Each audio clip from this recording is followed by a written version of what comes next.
Hey everyone, it's Rhonda. I wanted to do some bathroom storage organization for under the bathroom sink. This is how mine looks currently. I have these little drawers here. They're back about 8 inches.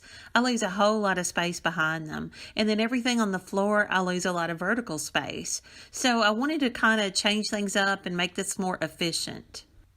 Here's some things I picked up at Walmart, a couple of drawers and a storage caddy. I wanted to show you how they looked on the shelf and the pricing. I did get these a few months ago, so the prices could vary.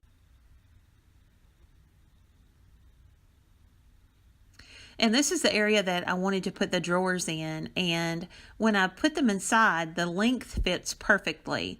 But the problem is there's a lip at the bottom where the cabinet sits up higher and the drawer won't open.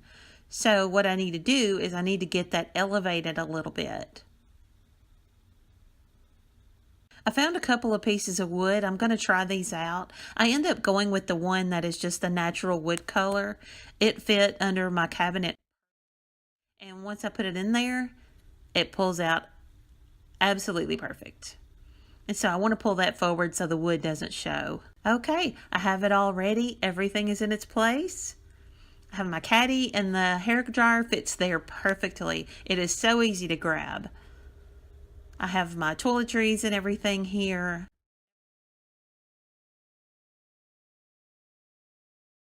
And then I put the drawers on this side. I added a little bit of scrapbook paper in the front.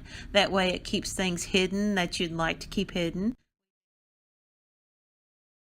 And above that, I have this little tin and my toilet paper.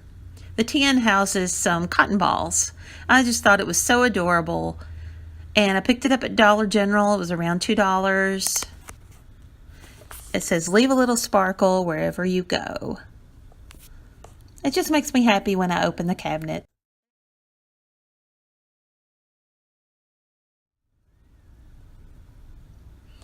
And I'm really happy with how everything fit and everything has a place now. I have some excess things over in the back. And the pipe there, don't pay attention to that. It is not dirty. I did try to clean it. It's some kind of glue. It will not come off. So I'm tempted to take a paintbrush and paint it so it's not so ugly, but it is a clean pipe. That's it. I hope that this gave you a little inspiration to do your own organization. I'd love to see what you come up with. Please let me know.